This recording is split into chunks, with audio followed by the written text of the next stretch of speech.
Well, so sorry for that break in transmission there. Now, quickly, let's jump into the Nigerian Falcons as they progress to the finals of the African Games after beating Uganda 2-0 in Cape Coast down the under 20 on a Monday football result that sent Christopher Danjuma's side to the finals of the women's football tournament to defend their gold, having defeated the Ugandans to seal their place in the finals with their eyes set on the championship title. The Nigerian will look to carry this momentum into the final showdown and continue their quest for glory in the All-African Games out there in Accra, Ghana. Well, we just hope that they continue with their winning ways. Another travel back to Nigeria, and this time around we'll go straight to the local scene where in the Nigerian Professional Football League, Oxygen Star Sporting Club of Ibadan Tracy claimed the bragging right with a comfortable 2-0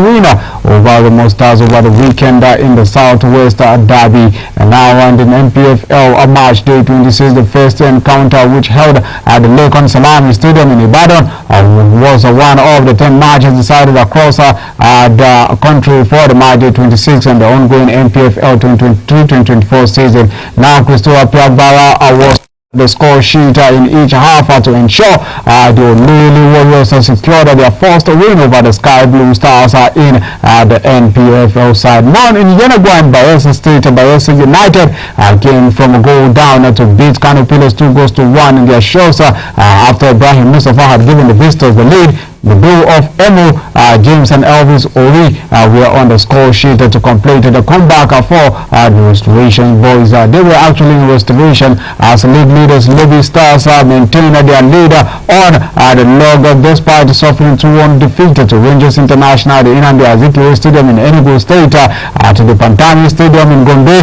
Akwa United secured a better point on the road against Gombe. Peace while the Sporting Lagos edge out Kwara United 2-0 to Northern Ado Nikon Stadium in Lagos. Meanwhile, Bende Insurance trash struggling Duma United 4-0 to Northern in Benin as Yimba FC ran out of victories with a 3-1 win over Niger Tornadoes.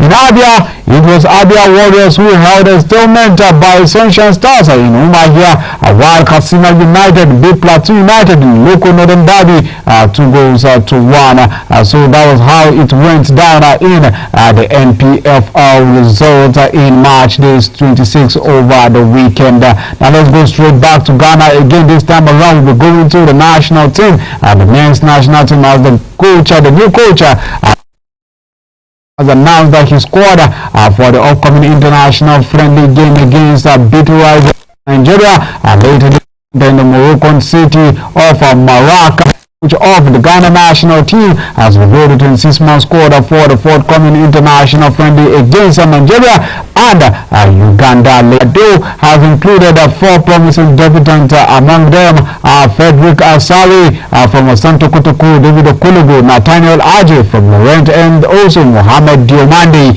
Notable returnees in the squad include Edmond Ado, a namesake for the coach, and also making a comeback after being absent from the 2023 African Cup of Nations held in Cote d'Ivoire. Now leading the team will be experienced players such as Andrea Yu, who is captaining the team as the Black Stars seek to rejuvenate their campaign following a disappointing performance in the All-African Games out there in Ivory Coast. Now the fixtures against West African rivals Nigeria and Uganda are scheduled for March 2nd in Morocco. These mark the debut game for newly appointed technical team of the Black Stars led by Otto Addo. And also Mali on their own side has also named a 28-man squad for their upcoming friendly against Mauritania and also Nigeria, respectively. The top stars like Amadou Haidara, El Bilal Traore, also Amadou Traore were all included in the squad. We'll be looking at a full list of the squad starting from the goalkeeping department, where we have Djibril Diarra of Young Africans, and Mamadou Samassa of Laval FC, Buramakone of Ulim Olympic FC, and in the defending terrain we have Mario Sociedad, Falaye Sako of Muchopela, Bubakar Coyote of Muchopela also with Modibo Sagna from the same club. This time we have Sikuna Kaita from Braga, Chega Umai of Ulim Olympic FC, and in the defending terrain we have Mario Traore of Real Sociedad, Falaye Sako of Muchopela, Bubakar Coyote of Muchopela also with Modibo Sagna from the same club. This time we have Sikuna Kaita from Braga, Chega Umar and Mamodi Fofana of Amenz SC. In the midfield, not watering big names as Amodo Haidara of Abu Leipzig returns again, and that is some score of Cadiz FC, and also Lassana Kolibale of Salernitana, Kamori Dombia of Brest SC, Mamodu Maiga of FC Paulinzini Magdoda, and also Mamodu Dombia of Athwap FC, and Mamadi Diambo of Salzburg, while Ibrahim Diarra of African Foot. We'll also be looking at those men who will be taking forward stage 4. The Malian side like El Bilal Torre of Atlanta, Musa Sile of Pau FC, Nene Douglas of Salzburg, and Fosene Diabati of Lusani Sport, and also Lassini Sinayoko of Auxerre, Yusufu Nyakata of Benin Yaz, Mahmoud Dombia of Watford, and Ibrahim Sissoko of single scorers for the country. Now let's leave that shot. We come back to Nigeria again. This time around we'll be going straight to the glass house, where a whole lot is happening now in the Nigerian Football Federation Technical Department, and the technical committee have agreed unanimously to name a former Barcelona winger Emmanuel Aminike and a former FIFA Under-17 World Cup winning coach Manu Garba as the coach, Super Eagles coach, and also the Golden Eaglets head coach respectively. Now the Bills once coach of these teams, and they are back again. Yimba FC head coach of Finidi Georgia will be named as the assistant to Emmanuel Aminike. Finidi will also lead the Nigerian Super Eagles to two international friendly matches against Ghana and Mali. Aminike who qualified Tanzania for the African Nations Cup after 39 years and won the FIFA Under-17 World Cup in 2015, and served as the assistant coach to Austin Eguavoen at the 2021 African Cup of Nations hosted by Cameroon. He was the assistant coach when Nigerian senior national team lost the World Cup ticket to Ghana in the last round of the 2022 World Cup qualifier. Now Manu Garba had also won the FIFA Under-17 World Cup 2 times with the Under-17 contingents. We brought the likes of Chris Santos, the likes of Victor Osimhen, and the rest of them. Now let's leave that shot. We quickly go for a quick break, and when we come back the program continues. This is P&B Sport, right here, your number one now, Politics and Business TV. Now let's go for a break, and when we come back the program continues.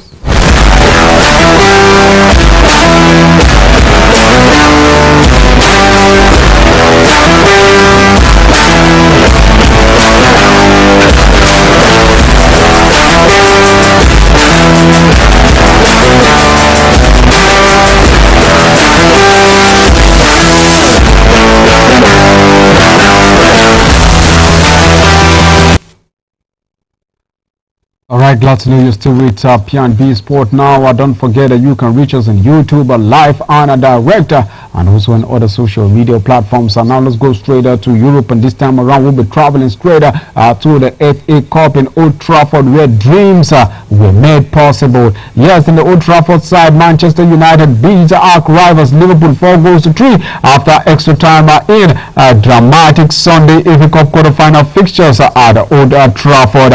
United have now knocked out Liverpool for the 11th time in the FA Cup, more than any other club ever in the history of Liverpool. It was a game Liverpool players would be kicking themselves as they missed numerous scoring chances to kill the game off. Meanwhile, the semi-finals appearing will see United take on Coventry City, and holders Manchester City will slug it out with London Chelsea.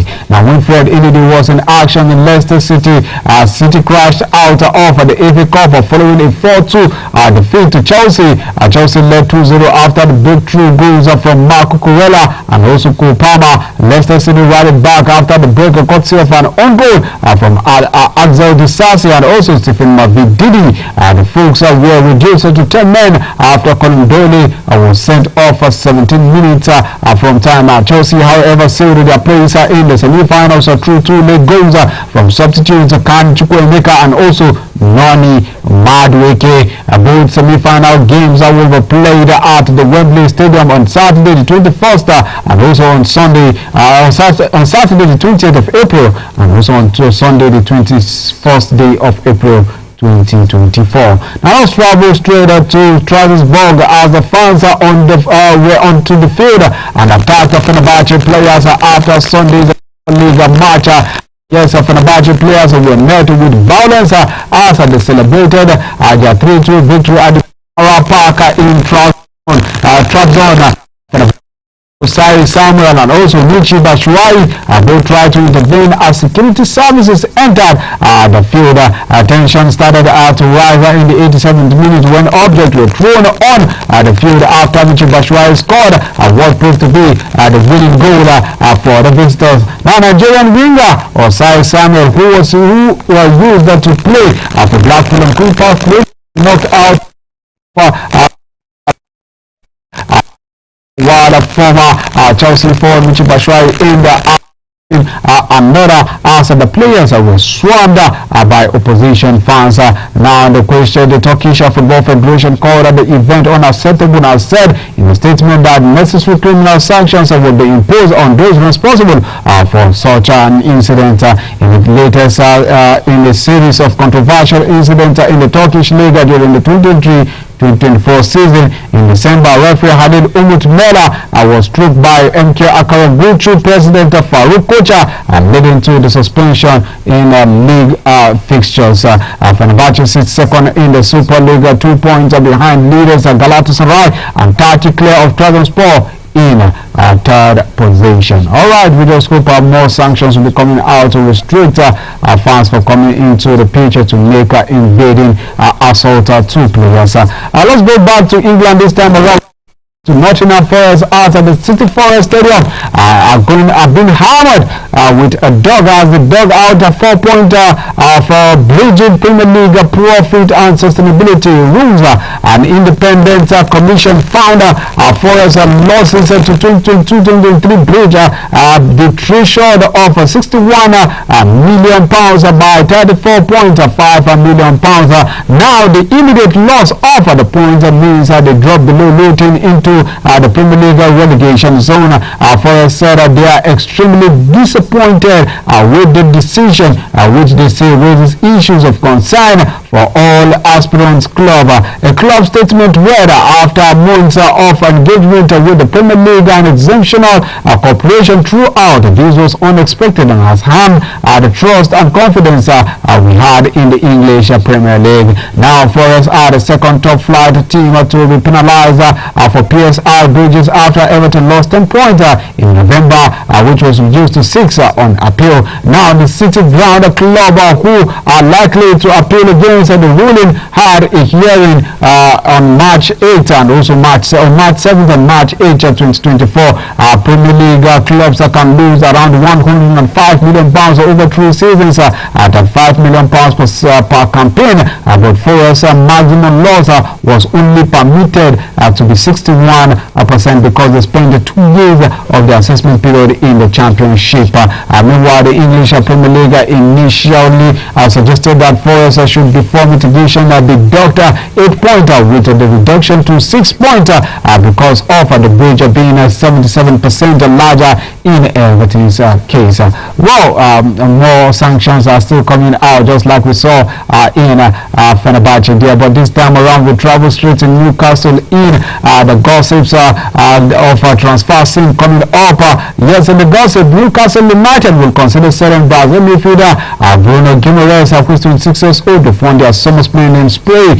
Real Madrid and also Paris Saint-Germain we are watching Guimaraes in Saturday's FA Cup defeat Manchester City, while PSG are also keeping a close eye on one of his Newcastle teammate, Swedish striker Alexander Isak, who is 24 years old. Now Bayern Munich are opening to sell Germany midfielder Joshua Kimmich this summer, but the 29-year-old is only interested in joining Manchester City, Arsenal, Liverpool, Real Madrid, or either Barcelona. According to Florian Piltenberger, Manchester United and Liverpool are among the clubs that are interested in signing Real Madrid's Morocco forward Brahim Diaz and Manchester City's Portugal forward Bernardo Silva says that he is sure he will return to his first club in Benfica, but the 29-year-old refused to see when would that be. Everton will demand a minimum of £80 million for England defender Gerard Brentwaite, who is 21 years old, who is wanted by Manchester United and also the blue side Chelsea.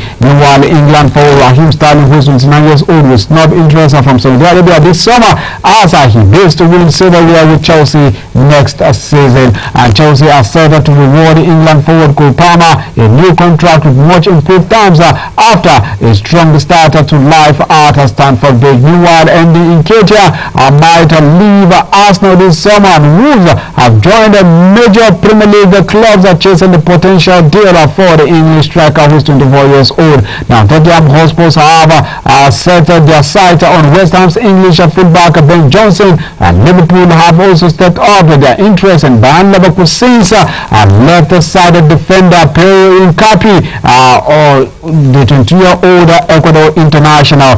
Meanwhile, Manchester United and advanced talks of the English midfielder Kobe Mino over a new contract. Definitely it's a smile to bank for the man. Chelsea have also identified Inter Milan coach Simone Inzaghi as a potential replacement for their current boss Mauricio Pochettino, just in case his deal terminates in Chelsea. But former United striker Eric Cantona has hinted that he would be interested in the role at the club under new part owner Sir Jim Ratcliffe when they saw him and former manager and also legend Ole Gunnar Solskjaer in a beach on a yacht making pictures and saying you can sign us while they posted it on Instagram just to make jokes out there. Well, that we just know that the man loves a movie and he loves to be in he loves to enjoy himself, always on vacation. So I wonder if he would want to take charge of a hot Manchester United with his grey hairs right now on him. Well, let's just see how that pans out. But Manchester United for now are putting their eyes on Erik ten Hag to see how the team will revive before the end of the season, with the possibility of wanting to be at the top 4 or finishing at the top 4 for Champions League slots next season. Well, this is the size of the package this beautiful morning. Thank you to everyone who made this possible, and at this junction I would like to say let's meet tomorrow again for our Wednesday edition of P&B Sport. My name has been Ruben Musa, or RMJ. I'm saying you have a pleasant week ahead of you, and make sure you stay out of trouble. By 12 noon we'll be having news update with Omo AVPs of Cesare. Good morning.